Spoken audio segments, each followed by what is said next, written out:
أنفسنا ومن سيئات أعمالنا من يهده الله فلا مضل له ومن يضلل فلا هادي له أشهد أن لا إله إلا الله وحده لا شريك له وأشهد أن محمدا عبده ورسوله اللهم صل وسلم على سيدنا محمد وعلى آله وأصحابه ومن تبعهم بإحسان إلى يوم الدين. قال الله تعالى أعوذ بالله من الشيطان الرجيم بسم الله الرحمن الرحيم يا أيها الذين آمنوا اتقوا الله حق تقاته ولا تموتن إلا وأنتم مسلمون. Shadaqallahu al-azim. Jamaah majelis ilmu yang senantiasa dirahmati oleh Allah Subhanahu wa taala, dan itu kita senantiasa memanjatkan puja dan puji syukur kita kepada Allah Subhanahu wa taala. Dan alhamdulillah pada kesempatan malam hari ini kita semua dapat berkumpul bertatap muka sekaligus bersilaturahmi di majelis Tahdan Masalah Kita Cintai dalam rangka kita tolabul ilmi. Mudah-mudahan hadirnya kita di majelis Tahdan dalam rangka kita tolabul ilmi diridhoi oleh Allah Subhanahu wa taala. Diberikan rahmat, keberkahan serta ampunan dari Allah Subhanahu wa taala.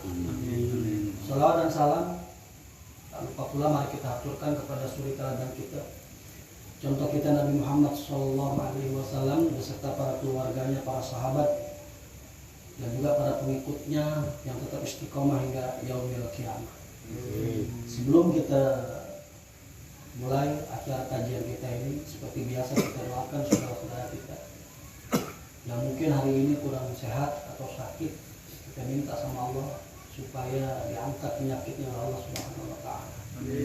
Mungkin ada saudara kita juga yang hari ini tidak hadir lantaran sibuk ya, urusan-urusan dunianya yang belum terselesaikan. Kita doakan semoga Allah mudahkan ya, segala urusan-urusan dunianya. Insya Allah malam hari ini kita melanjutkan kajian kitab fikih Bulughul Maram yang pembahasannya sudah masuk kepada tentang sholat jamaah dan imamah, masuk kepada nomor hadis terakhir ya, kalau nggak salah 428. Terakhir berapa? 428 atau 429?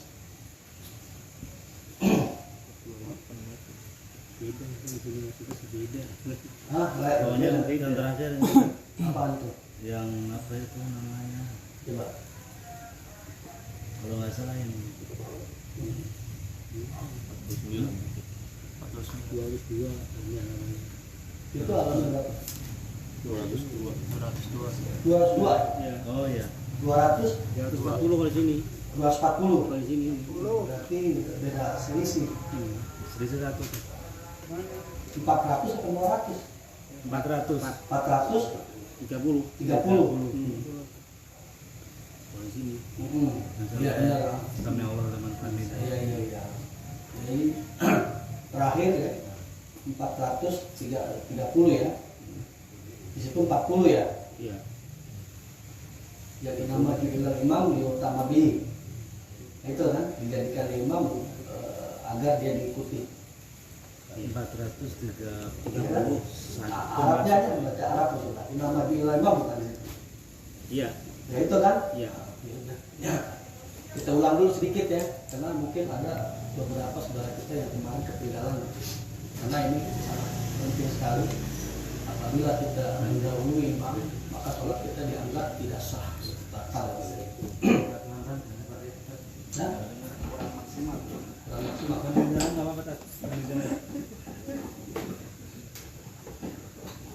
Wa Nabi Hurairah radhiyallahu anhu qala Rasulullah SAW, telah bersabda Rasulullah SAW. Begini aja Pak, tapi megang kita kan prakteknya. Nggak apa-apa. Inama ju'ilal imam liyutama bihi. Dijadikannya imam itu untuk diikuti. Dijadikannya imam untuk diikuti, perlu diperhatikan ya. Dijadikan imam untuk diikuti ya, bukan didahului. Ya. Kemudian fa idza kabara fakabbiru. Apabila imam bertakbir, maka bertakbirlah kalian.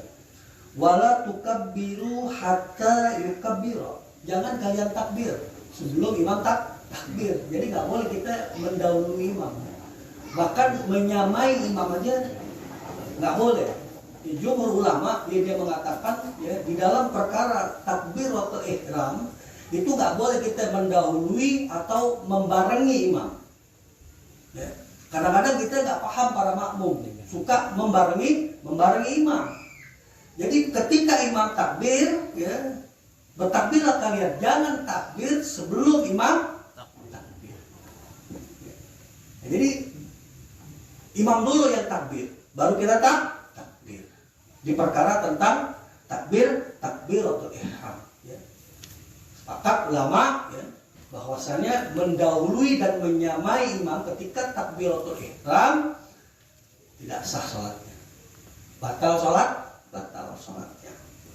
Kemudian wa idza raka'a, apabila imam ruku farka'u, maka rukulah kalian. Wala tarka'u hatta yarka', jangan kalian ruku sebelum imam ruku. Nah, di perkara ini ada terjadi khilaf di tentang ruku gitu. Ada sebagian ulama yang dia mengatakan membarengi imam nggak jadi masalah, boleh ngebarengin imam, tapi jangan mendahuluinya. Mendahuluinya nggak boleh pada saat ruku itu. Tapi ada yang dia mengatakan tetap nggak boleh, batal sholatnya, karena ada larangan di situnya, ada nahi. Jangan kalian ruku sebelum imam ruku. Pada dasarnya kalau umpamanya ini dilakukan, sholat kita semuanya rapi, beres, nggak akan berantakan. Contoh, ketika imam ruku, jangan kalian ruku ya, sebelum imam ruku, Allahu Akbar, baru bareng kita ruku, bareng persis gitu. Ada imam yang dia mengatakan, ya, imam mazhab dia mengatakan nggak boleh kita ngebarengin ya, di perkara tentang apapun gitu. Ya, di dalam perpindahan gerak di dalam sholat gitu.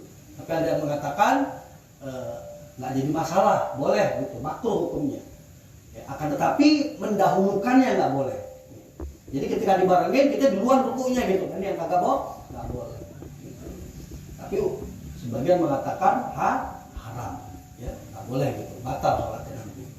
Jadi ketika imam ruku jangan kita ruku sebelum dia ruku. Allahu Akbar baru kita ruku.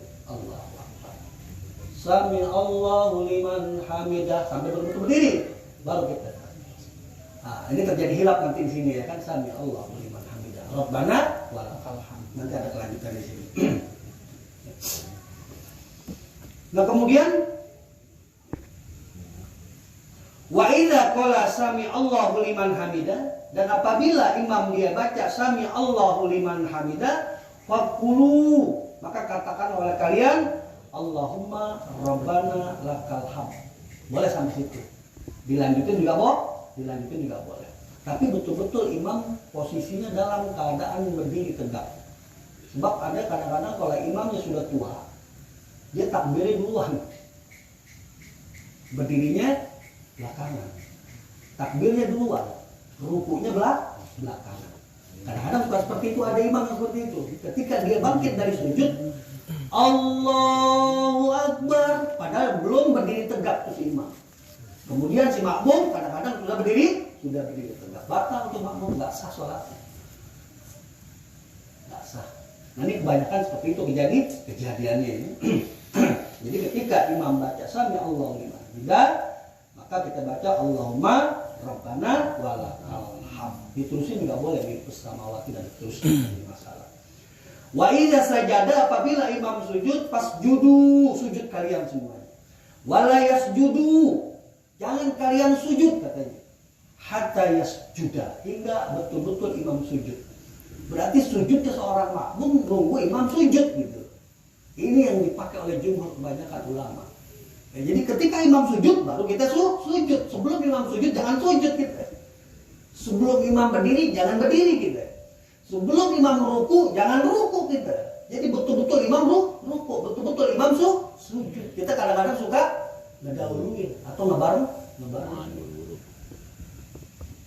Ini kebanyakan kejadian seperti itu. Nah kemudian wa idza sholat qaiman, apabila imam dia sholat dalam keadaan berdiri, fasallu qiyam, maka sholatlah kalian dalam keadaan berdiri. Wa idza sholat qaidan, apabila imam sholat dalam keadaan duduk, fasallu qu'udan ajma'in. Nah ini terjadi hilaf kalau di sini. Apabila imam dalam keadaan sakit, dia sholat dalam keadaan duduk, ini terjadi hilaf, ya kan? Ada yang mengatakan kita mesti duduk, tapi ada yang mengatakan nggak perlu duduk, gitu ya kan? Khusus buat imam yang duduk lantaran sakit. Karena ini pernah terjadi di zaman Rasulullah SAW ketika dia menjadi imam di dalam keadaan sakit. Ada hadisnya nanti di sini. Ya, yang kemudian di samping kanannya itu ada Abu Bakar, dia dalam keadaan berdiri. Nah kita bacain dulu hukumnya, ya, menurut pendapat para ulama. Ya, di nomor 29. Makmum wajib mengikuti imam. Makmum wajib mengikuti imam. Jumhur ulama dia mengatakan apabila makmum melakukan takbir bersamaan dengan takbir imam atau mendahulunya, maka sholatnya menjadi batal. Kadang-kadang takbir imam lama. Allah, kita langsung ikut Allah, nggak sah sholatnya. Nggak sah sholat. Musim selesai takbir Allahu Akbar, baru kita takbir Allahu Akbar. Jadi kadang-kadang kita suka ngebarengin. Ketika imam Allah, kan panjang imam bacanya. Kadang-kadang ada yang pada Imam Syafi'i dia ngebarengin niatnya pada saat takbir Allah, kita udah takbir duluan Allah ngebarengin, nggak sah sholat kita. Jumhur ulama mengatakan seperti itu. Jadi takbirnya makmum agak boleh berbarengan dengan takbirnya imam, apalagi mendahuluinya. Jadi sampai selesai imam takbir Allahu Akbar, baru kita takbir. Jangan nggak sah sholatnya. Makanya betul tuh hadis Nabi yang dia mengatakan berapa banyak orang sholat, tetapi sesungguhnya dia tidak sholat. Wala yusalluna, kata Nabi begitu. Akan datang nanti satu masa, satu zaman, kata Nabi. Mereka umatku, dia mengatakan katanya aku sudah sholat, katanya. Aku sudah sholat. Tapi kata Nabi apa? Wala yusallun. Sungguh mereka itu belum sholat. Jadi dia ngaku udah sholat tapi belum sholat. Jual gimana tuh? Ini tadi fatal kesalahannya tadi. Yang harusnya dia mengikuti imam, ya, jangan mendahului atau membarenginya, dia ngebarenginnya. Cuma batal sholatnya nggak sah. Nanti dikasih lihat di film itu di yaumil akhir. Apa penyebab sholat kita tidak diterima sama Allah Subhanahu Wa Taala? Lantaran itu tadi batal, yang harusnya kita ngulang, kita kagak nggak ngulang. Ini yang jadi masalah. Makanya kan ngajinya itu kan wajib hukumnya lantaran ini. Jadi kita mesti tahu. Nah adapun yang kita sudah ngaji nih, kita ngaji nih, kemudian wahyu ya, atau hukum itu belum kita terima atau kita belum dapat tuh dalil gitu. Al-afu wal maafin. Dan kebanyakan ulama ahli fikih nggak jadi masalah dimaafin. Kenapa? Karena belum datang tuh dalil. Tapi kalau orang yang nggak mau cari tahu, dia akan termakan oleh dosanya. Ya kan? Akan diminta pertanggungjawaban dari Allah Subhanahu Wa Taala. Kita lanjut. Ya. Nah kemudian Imam Abu Hanifah dia mengatakan, ya, makmum boleh melakukan takbiratul ihram berbarengan dengan takbiratul imam. Imam Abu Hanifah doang ya. Namun ia tidak boleh mendahuluinya maupun mengakhiri. Jadi ngedahuluin gitu. Jadi ketika imam Allah kan apa tuh? Makmum ikut Allah. Nah, ngedahuluinnya nggak boleh. Tapi jumhur ulama dia mengatakan jumhur, cuma Imam Abu Hanifah yang mengatakan seperti itu.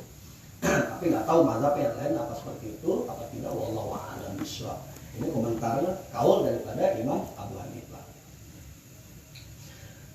Adapun ruku, jumhur ulama dia mengatakan makruh tentang ruku, bukan takbiratul ihram. Tentang ruku makruh ya, menyamai imam kalau mendahului haram. Tentang ruku. Kalau ruku nih Allah kita ikut gitu, tapi jangan ngedahuluin. Tapi pada dasarnya semua makmum ngedahuluin imam pada saat dia ngebarengin imam ketika ruku. Sebab imam yang ketika dia ruku belum tentu rukunya cepat gitu. Jadi ketika ruku nih imam Allah, kita ngebarengin gitu. Nah biasanya makmum ngedahuluin, bukan ngebarengin lagi gitu. Walaupun pada dasarnya memang imam lebih dahulu, tapi dia ngebarengin gitu. Nah pada saat dia selesai rukunya itu lebih dahulu makmumnya ketimbang imamnya. Jadi makruh ya. Tapi mendahulunya haram. Kemudian sebagian ulama mengatakan tidak, dia membatalkan sholatnya, makruh namanya ya kan, ya alasan seperti itu. Nah kalau mendahului haram tetap batal ya kan. Ya.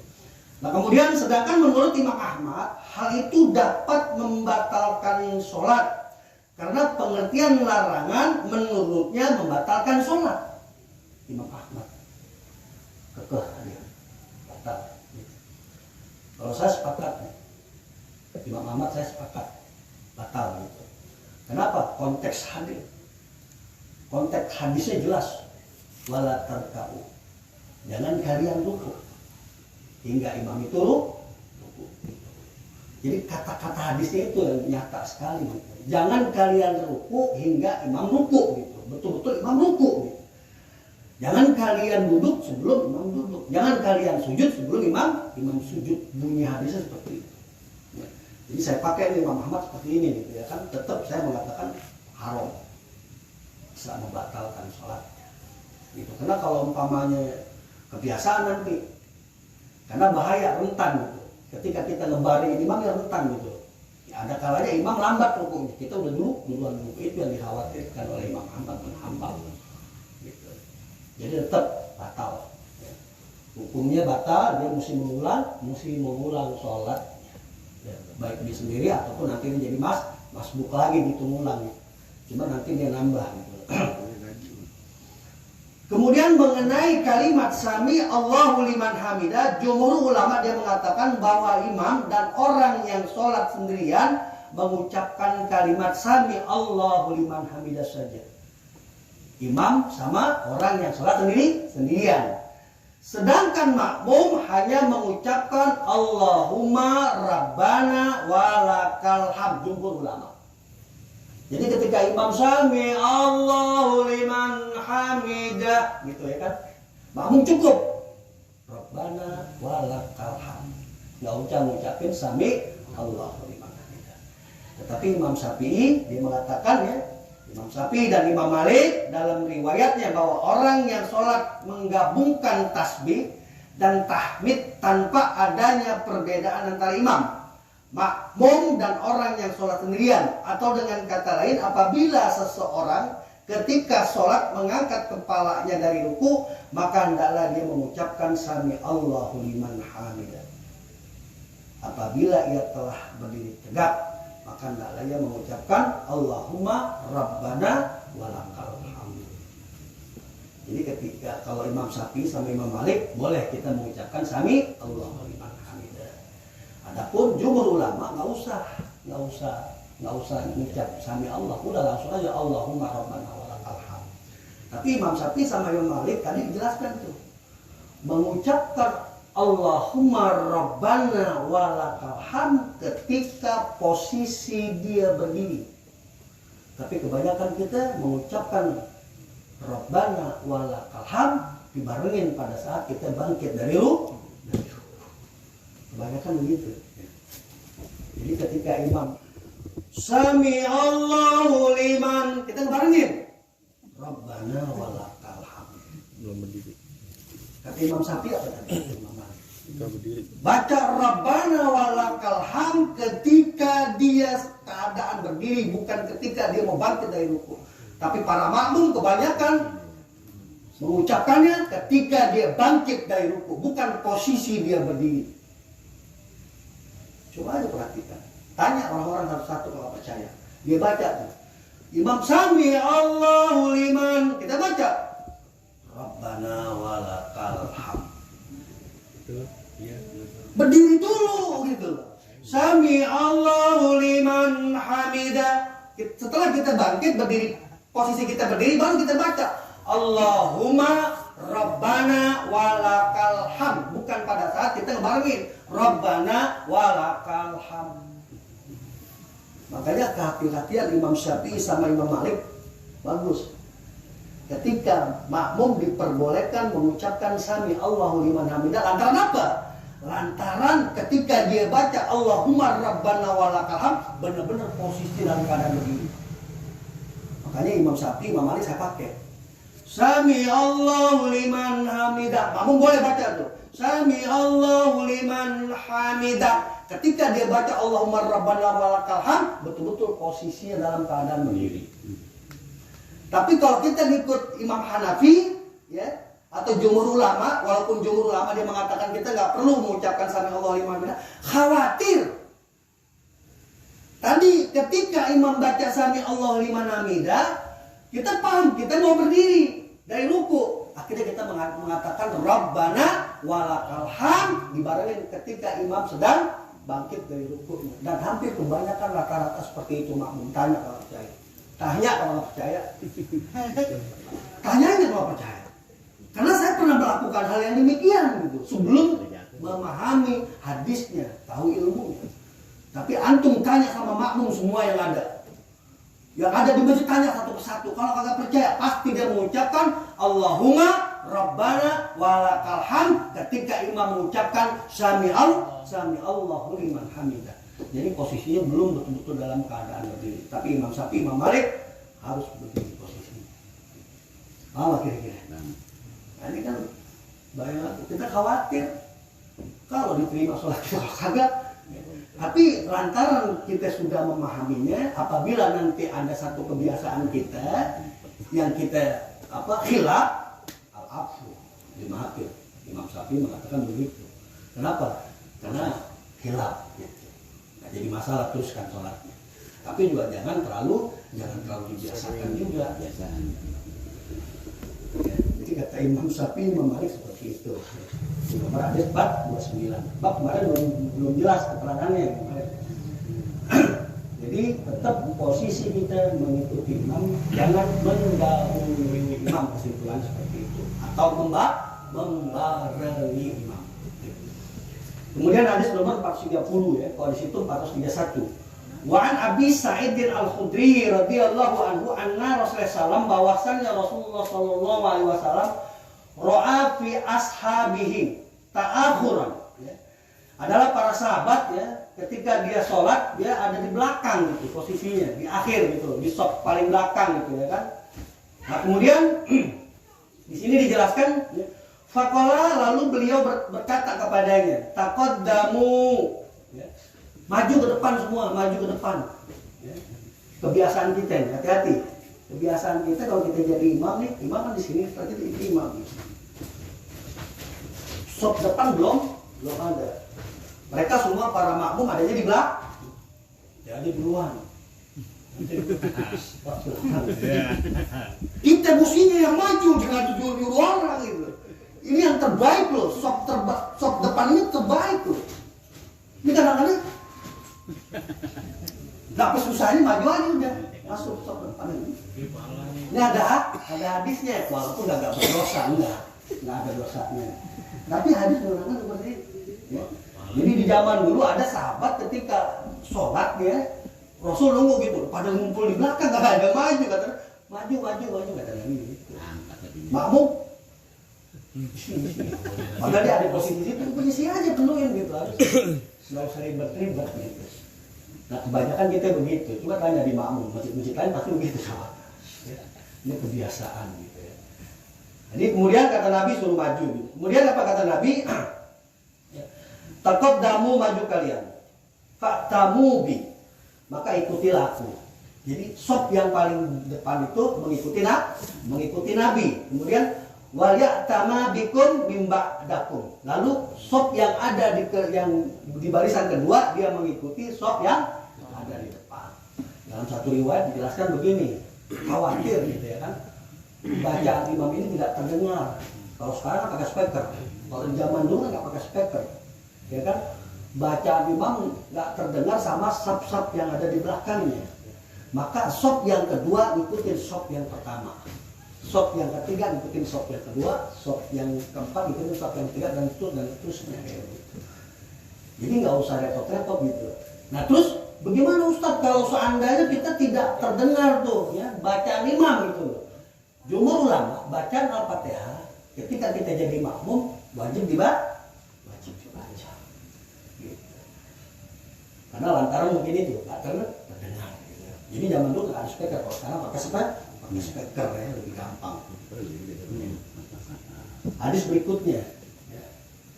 Wa an Zaid ibni Sabit radhiyallahu anhu qala ihtajara Rasulullah sallallahu alaihi wasallam ihtajara Rasulullah sallam hujratan, dia membuat satu kamar muhasokatan dari clay. Dia membuat satu kamar dari clay, fasolatiha, lalu dia sholat dalam kamar tersebut.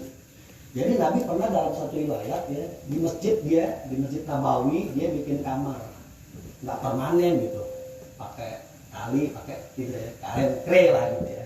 Sholat di situ. Kemudian fatata ba'ilaihi rijalun, lalu orang-orang dia mengikutinya, waja'u yusalluna bi sholati, lalu dia datang dan dia sholat dengan sholatnya al-hadis, ya ini sholat sunnah.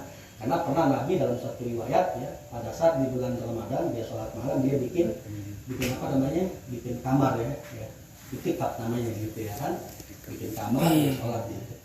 Tapi ulama dia mengatakan jumhur yang penting tidak mengganggu, maksudnya jangan mengganggu gitu, jangan mengganggu orang yang mau sholat berjemaah gitu, bikin kamar misalnya di pinggiran atau gimana gitu ya kan. Nah kalau kita mau itikaf bikin kamar ya kan, bikin kamar di itu apa namanya di pinggir-pinggir, jangan di tengah, karena mengganggu sholat orang-orang yang sedang sholat, khawatirnya seperti itu, atau orang yang melaksanakan sholat berjamaah. Nah ini diperbolehkan kita bikin kamar gitu ya. Tapi kalau sekarang nggak ada, ya kan, di Masjid Nabawi nggak ada sekarang gitu. Jadi ini hukumnya boleh-boleh saja. Yang terpokok tidak mengganggu gitu ya. Kemudian hadis berikutnya. Ya. Wa an Jabirin ibni Abdillah radhiyallahu anhu qala, dia berkata, sholat Mu'adz di ashabihi al-isya ya. Mu'adz sholat ya dengan para sahabatnya atau dengan orang-orang ya, atau dengan para makmum gitu. Sholat isya ya. Kayak kita ini sholat isya. Fatawala alaihim, lalu dia memanjangkan sholatnya. Sholatnya lama, mungkin ada sejam kali, kita nggak tahu apa khawatir bahwa Allah bisa lama tuh sholat katanya gitu. Kemudian faqala Nabi sallallahu, lalu Nabi berkata kepada Mu'adz yang dia jadi imam sholat isya pada saat itu, aturidu antakuna ya Mu'adz fatan, adakah atau apakah engkau ingin menyusahkan orang-orang wahai Mu'adz katanya gitu, nyusahin orang gitu ya kan, karena ada kasusnya di sini. Apa kata Nabi? Idza amam tannas, apabila engkau memimpin orang-orang, faqra bis samsi wa duhaha, disuruh baca surat ini, jangan surat Al-Baqarah. Surat Al-Baqarah panjang bisa 2 jam ya kan, separuh aja sejam gitu ya kan. Kalau kayak kita bisa 4 jam malah ya kan, kalau yang udah habis ya bisa sejam paling lama. Kemudian wasabihis marobika Allah, baca itu paling berapa menit ya kan, nggak lama. Waqra bismi rabbika walaili idza yakhsha, muttafaqan alaihi. Nah di sini menerangkan ketika kita mau jadi imam, maka hendaklah kita melihat keadaan makmum. Kenapa? Karena jangan sampai nanti kita jadi imam kemudian sholatnya lama, panjang, akhirnya menyusahkan makmum. Kenapa? Karena makmum ada yang sakit, ada yang lagi perlu kebutuhan dan lain sebagainya. Karena dalam satu riwayat ya, ketika itu ada seseorang yang habis dia bekerja, berdagang. Pada saat ini kasusnya ini kasus Mu'adz, dia datang, dia belum sholat isya, lalu dia sholat isya. Lalu kemalaman kan sholat isya dulu dan sholat isya sekarang berbeda. Kalau kita jam 8 udah sholat isya ya. Kalau orang-orang dulu sholat isya jam 10 gitu, mungkin nunggu jamaah pada datang gitu. Nah suatu ketika mereka datang, kemudian sholat bersama Mu'adz di belakangnya. Ketika dia sholat bersama Mu'adz di belakangnya, Mu'adz bacaannya panjang, mungkin dia dibaca apa, wallahu a'lam besok kita nggak tahu. Apa surat Al-Imran habis selesai gitu kan. Nah ini yang makmum kayak pusing, udah kecapean, lelah. Akhirnya hilanglah konsentrasi dalam sholatnya, khusyuk, ditegurlah Mu'adz oleh Nabi Muhammad SAW lantaran ada pengaduan. Makanya kita jangan panjang-panjang, ya pendek-pendek aja. Apalagi sholat zuhur gitu ya kan. Sholat zuhur orang istirahat. Ya orang istirahat ini pernah saya ngalamin mentang-mentang ya apa sih bacaannya enak, bacanya enak lah, gurih lah gitu. Kemudian ya memang mungkin tahfiz kalau alam besok itu sholat zuhur ampun panjang bacaan suratnya itu. Ya ini di makmum ini kan yang dia mau lagi istirahat kerja ya kan. Udah nggak buru, nggak bisa, waktunya kesian gitu. Ada orang yang sakit dan lain sebagainya. Jadi kata Nabi hendaklah diringkes gitu. Jadi lo mau bacaan yang panjang, ringkes, baca aja ini itu yang biasa-biasa. Kecuali lo sholat sendirian. Kalau lo sholat sendirian baca surat Al-Baqarah sampai selesai nggak jadi masalah. Baca surat Al-Imran nggak jadi masalah. Satu ayat baca surat Al-Baqarah. Kemudian di satu rakaat baca surat Al-Baqarah, di rakaat yang kedua baca surat Al-Imran, nggak jadi masalah buat ente sendirian. Tapi ketika jadi imam hati-hati. Ini bisa bubar imam, makmum ini. Kenapa? Kebusuhan konsentrasinya kurang terhadap sholatnya nanti. Maka imam, maka jumhur ulama ya, sebagian ulama dia mengatakan apa? Boleh makmum ngebatalin sholat yang imam bacaan sholatnya panjang. Lantaran hajat. Lantaran urusan dunia, karena urusan dunia adalah syar'i. Jumhur ulama ada mengatakan begitu. Batalnya sholat selesai. Orang imam bacanya panjang, kita selesai udah, kita sholat sendirian, nggak jadi masalah. Diperbolehkan buat makmum yang dia punya hajat atau ada perkara urusan dunia yang belum selesai, lantaran si imam sholat zuhurnya panjang bacaannya, boleh si makmum batalin sholatnya. Sholat sendirian dia. Langsung pulang deh. Apa langsung dia selesaikan urusannya lagi. Karena kata imam, ada sebagian imam yang mengatakan urusan dunia termasuk uzur. Ini kita paham ya. Nanti dunia mulu, lah enggak, dunia penting loh, cari duit penting loh. Urusan dunia itu menyangkut hajat manusia loh, hubungan manusia loh. Jangan sampai nanti kecewa. Allah juga enggak, ini Allah adil gitu. Jadi kita jangan ekstrem pemikirannya gitu, nyari duit mulu, kita kapan mau ibadahnya gitu loh. Lah ibadah tetap juhur, sholat juhur, cuma lu jangan panjang-panjang jadi imam gitu, bacaannya gitu. Karena sama Nabi dilarang, nggak boleh, jangan lu bikin persulit para jemaah, para makmum. Ya akhirnya konsentrasi dalam sholatnya, iya. Jadi mesti tahu ilmunya juga. Kita lanjut ya. Nah ini ada kejadian seperti itu. Hadis nomor 433 ya, tadi 33 ya, 32 ya. Jadi dalam sholat berjamaah dianjurkan memperhatikan kondisi para makmum titik. Ya, ini anjuran seperti itu. Karena Imam Syafi'i juga begitu ya di mazhabnya. Ya, perhatikan, makanya bacanya pendek-pendek ya. Kemudian hadis berikutnya wa Aisyah radhiyallahu anha, dari Aisyah semoga Allah meridainya. Fi kisoti sholati Rasulullah SAW bin Nas. Ini tentang kisah sholatnya Rasulullah SAW yang dia menjadi imam. Wa huwa marid, sedang beliau dalam keadaan sakit. Sholat, ya, lalu Aisyah dia mengatakan atau dia berkata, faja'a hatta jalasa an yasari Abi Bakar. Abi Bakar maksudnya. Lalu dia datang ya, menjadi imam dan dia duduk di sampingnya Abu Bakar. Jadi Abu Bakar dia berdiri di sini, Rasul di sini, cuma agak ke belakang sedikit. Gitu. Rasul duduk, Abu Bakar berdiri gitu pada saat itu. Nah kemudian,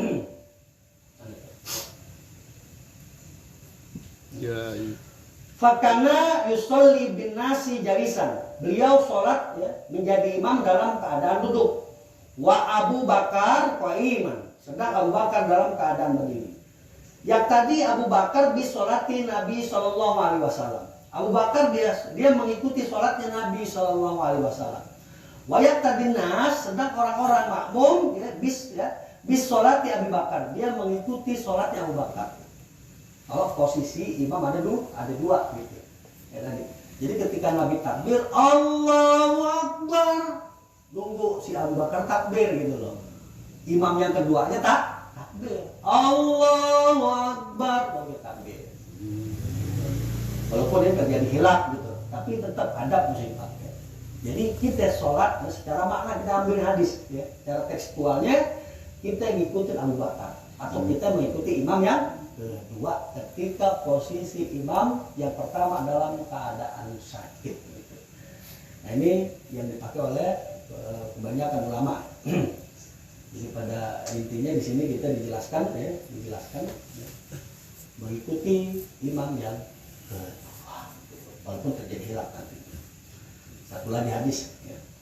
Wa Nabi Hurairah radhiyallahu anhu, anan Nabi sallallahu alaihi wasallam bahwasanya Nabi sallallahu dia bersabda, "Idza amma ahadukum nas," apabila salah seorang di antara kalian menjadi imam ya, bagi orang-orang. Ini yang perlu diperhatikan. Fal yukhafif, maka hendaklah dia meringankannya. Khafif diringkes gitu. Ada kata lamnya lam nahi di situ. Seperti kayak perintah gitu, tapi bukan perintah wajib gitu ya kan.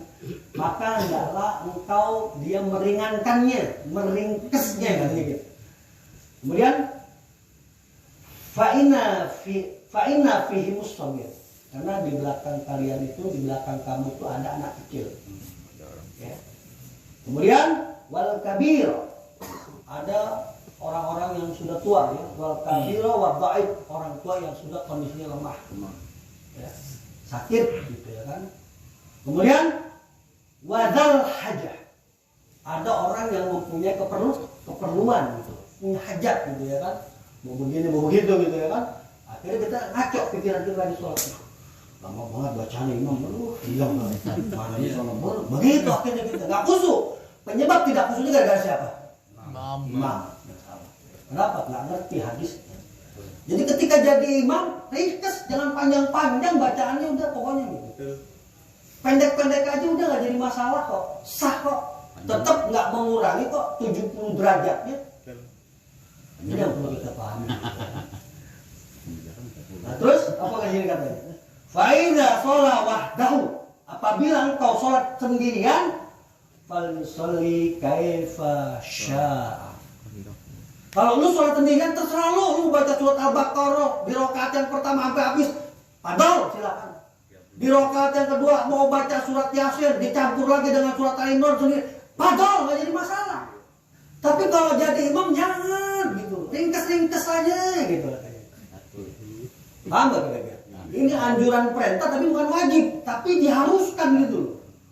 Lihat yang di belakang, nanti penyebab nggak khusyuk makmum gara-gara lo imam gitu, bacanya panjang gitu.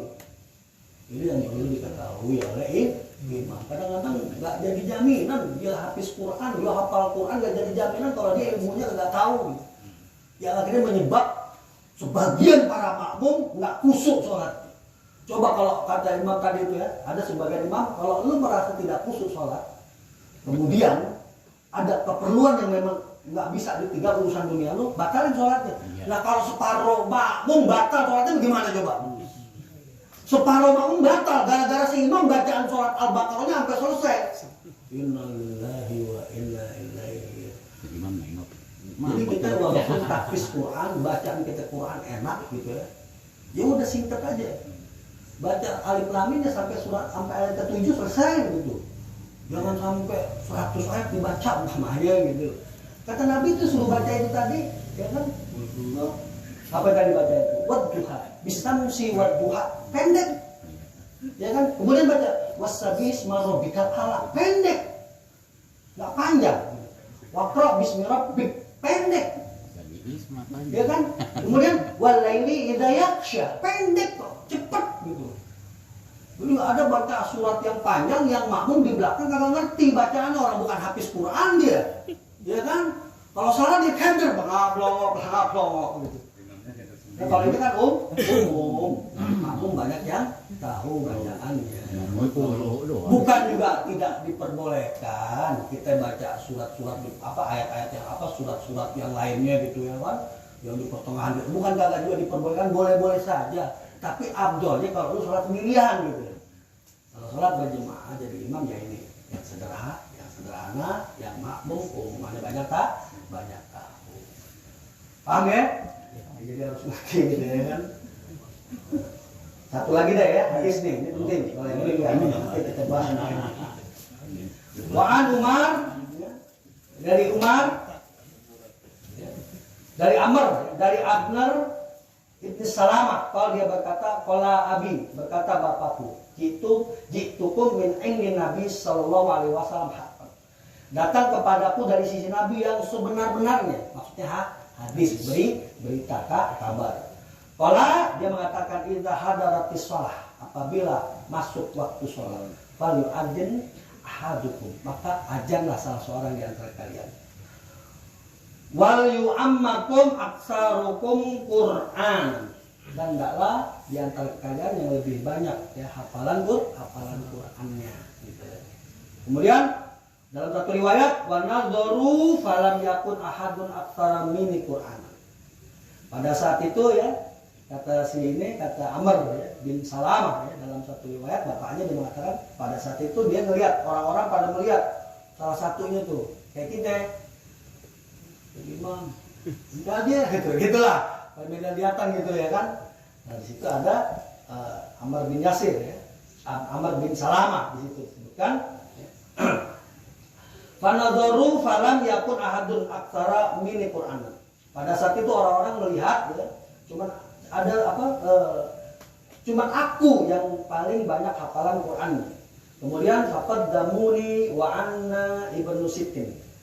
Lalu aku disuruh menjadi imam pada saat itu umurku 6 tahun. Au sabain sinin atau 7 tahun gitu pada saat itu. Tapi dia hafalan Qur'annya banyak. Nanti ada kriteria jadi imam gitu. Lalu dia jadi imam. Nah kasus ini ada sebagian dia mengatakan anak kecil boleh jadi makmum, jadi imam. Kalau dia bacaan Qur'annya, hafalan Qur'annya banyak, kemudian dia lebih fasih. Satu. Terus yang kedua, ada yang sebagian mengatakan nggak boleh kalau sholat fardu, kecuali sholat sunnah. Jadi dia tidak boleh menjadi imam. Ya. Walaupun hafalannya banyak tetap nggak boleh jadi imam. Ya. Kecuali sholat sunnah. Tapi sebagian imam boleh dia.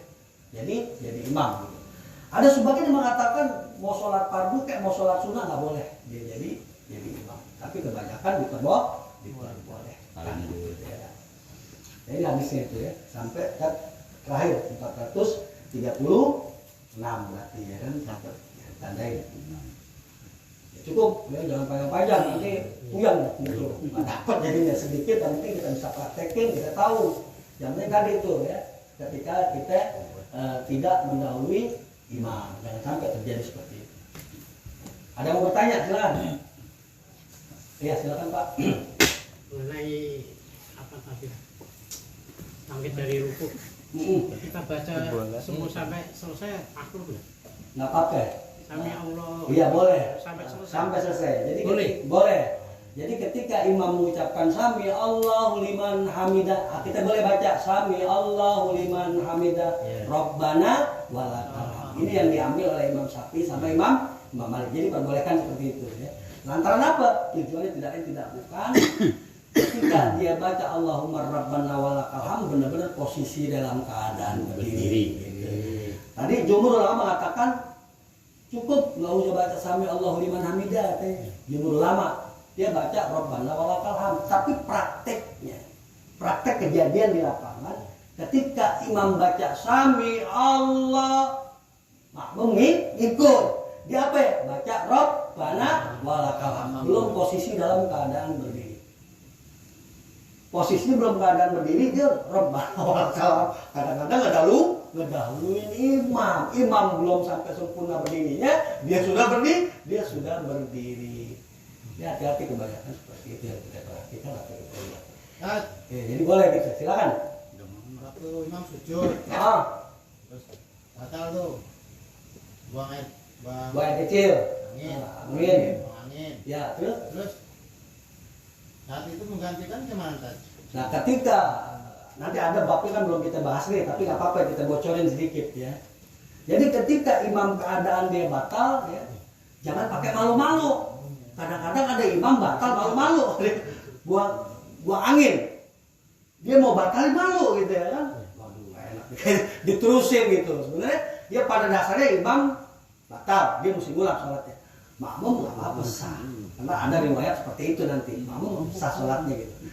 Nah yang jadi masalah ketika imam batal itu, kalau dia memang mau batalin, Biasa kalau zaman dulu tuh posisi musola ya atau posisi masjid itu ada itu apa namanya, ada pintu samping. Jadi ketika dia batal sholat langsung aja dia muter, masuk ke pintu samping terus keluar dia ambil wudhu lagi. Nah bagaimana posisinya ketika imam kosong? Maka makmum yang ada di depannya percis dia menjadikan apa, dia menjadi imam penggantinya. Di belakang imam maksudnya. Di belakang imam maksudnya. Di belakang imam, posisi imam aja. Pokok ketika dia merasa bisa gitu dengan imam di situ, dia ada di sini gitu ya kan. Imam mundur ya, maka dia maju. Oh, nggak ada uang. Ini kan kosong nih. Ini kosong. Maka hendak dia boleh sini gitu. Yang duluan aja rapat. Terus suasana rapat. Geser aja. Nggak jadi masalah terus. Sampai full gitu. Sampai perlu apa, sampai rapat gitu. Akan kosong di sana nggak jadi masalah. Yang penting kan sini udah rapat. Di pinggir kosong nggak jadi masalah gitu. Nah, nanti kondisi orang-orang apa, kondisi imam yang tadi batal boleh dia ngisi sop yang kurang. Jadi adabnya seperti itu. Nanti ada pembahasan khusus. Maksudnya yang dimaksud itu waktu kondisinya kondisi sujud kan? Oh, kondisi sujud. Kalau kondisi sujud ya udah dia takbir aja dulu. Allahu Akbar, posisikan dia dalam keadaan duduk. Kalau umpamanya dia duduk, kalau dia berdiri posisikan dalam keadaan berdiri gitu. Jangan posisi dalam keadaan sujud. Kenapa kalau dia sujud dia batalin, makmum nggak tahu lah bapak sujud dan batal imam. Bagian itu kalau imam nggak ada, bubar. Ya bubar itu pak, imam balik, keder gitu. Jadi kalau kondisi sujud, posisi walaupun batal, posisikan dia dalam keadaan duduk, atau posisikan dia terlihat oleh makmum. Khawatir nanti apa? Ketika dia sujud dia batalin, ya, dia belum takbir, makmum nunggu. Banget sujudnya ini, nengok tuh makmum kalau mau ambil gitu ya kan, loh mana imamnya kagak ada, bubar makmum semua itu, ya kan? Kalau yang tahu langsung maju gitu ya. Ini ngalamin. Oh pernah ngalamin, paham ya Pak?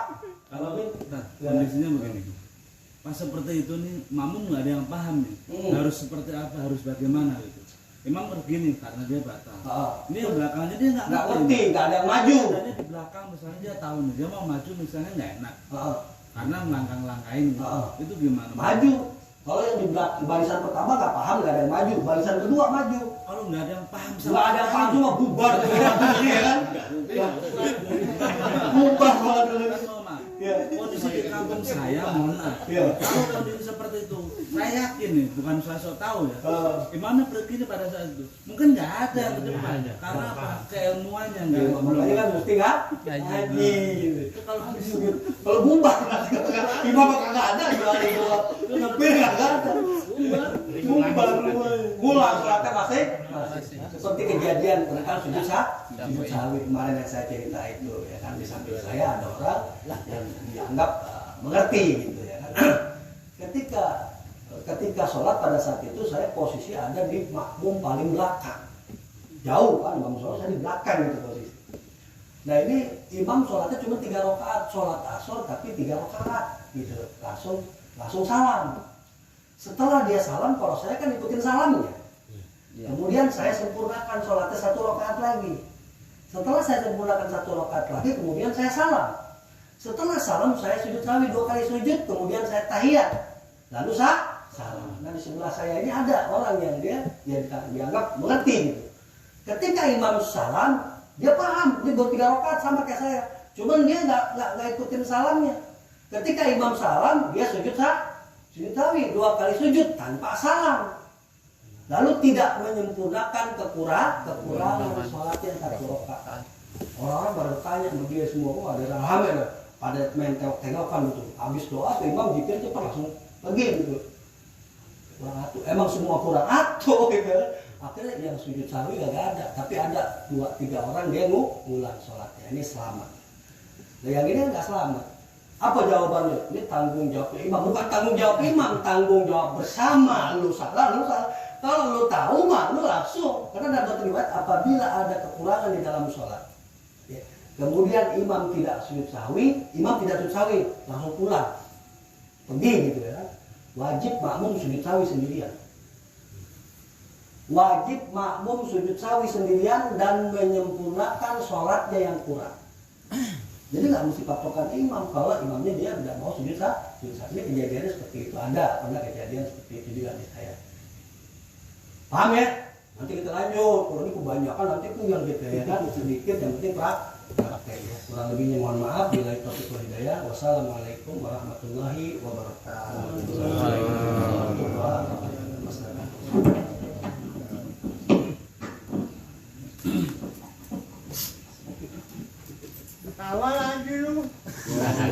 Alhamdulillahirrahmanirrahim.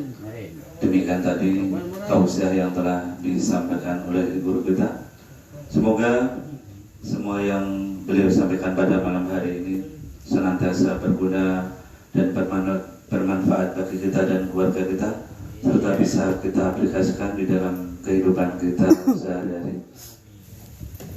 Mari sama-sama kita berdoa mohon kepada Allah Subhanahu wa Ta'ala. Untuk yang pertama, kita kirimkan suratul Fatihah, kita khususkan untuk orang-orang tua kita, untuk saudara-saudara kita, untuk guru-guru kita yang sudah meninggal dunia.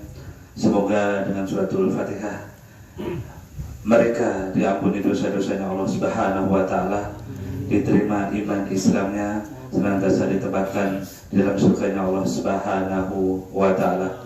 Ala hadiniyah wa kulli niyatin solehah Muhammadin sallallahu alaihi wasallam. Al-Fatihah. A'udzu billahi minasyaitonir rajim. Bismillahirrahmanirrahim. Alhamdulillahi rabbil alamin. Ar-Rahmanir Rahim. Maliki yaumiddin. Iyyaka na'budu wa iyyaka nasta'in. Ihdinas siratal mustaqim. Siratal ladzina an'amta 'alaihim ghairil maghdubi 'alaihim waladdallin. Amin. Al-Fatihah yang kedua, kita khusus untuk diri kita yang hadir di sini, untuk anak istri kita, keluarga kita yang masih hidup.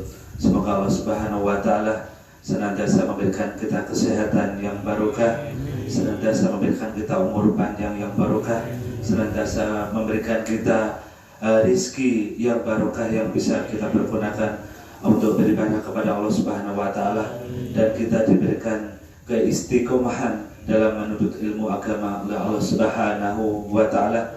Ala hadiniyah wa kulli niyatin solehah Muhammadin sallallahu alaihi wasallam. Al-Fatihah. A'udzu billahi minasyaitonir rajim. Bismillahirrahmanirrahim. Alhamdulillahi rabbil alamin. Ar-Rahmanir Rahim. Maliki yaumiddin. Iyyaka na'budu wa iyyaka nasta'in. Ihdinas siratal mustaqim. Siratal ladzina an'amta 'alaihim ghairil maghdubi 'alaihim waladdallin. Amin. Astaghfirullahaladzim, astaghfirullahaladzim, astaghfirullahaladzim. Innallaha huwa ghafurur rahim.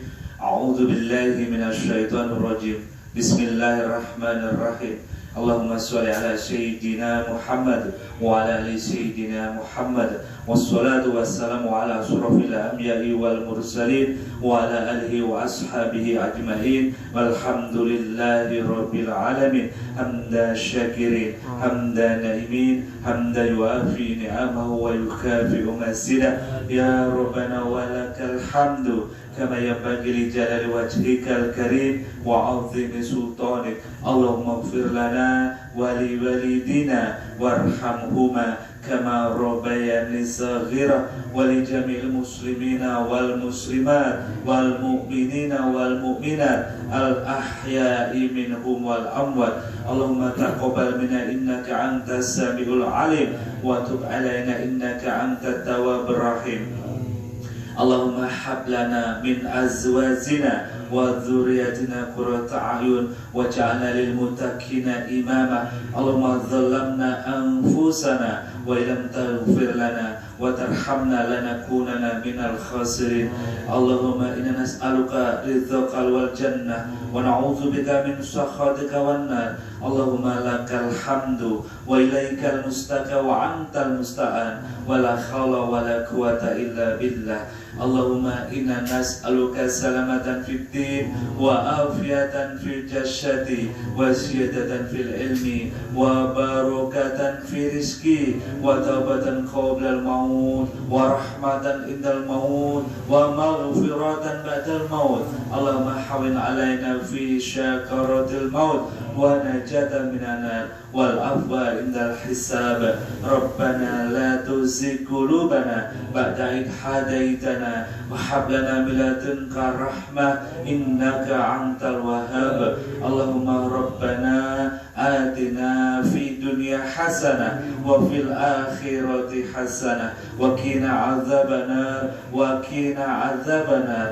وقنا عذاب النار وسبحان ربك رب العزة عما يصفون والسلام على المرسلين والحمد لله رب العالمين. الفاتحة. أعوذ بالله من الشيطان الرجيم. بسم الله الرحمن الرحيم.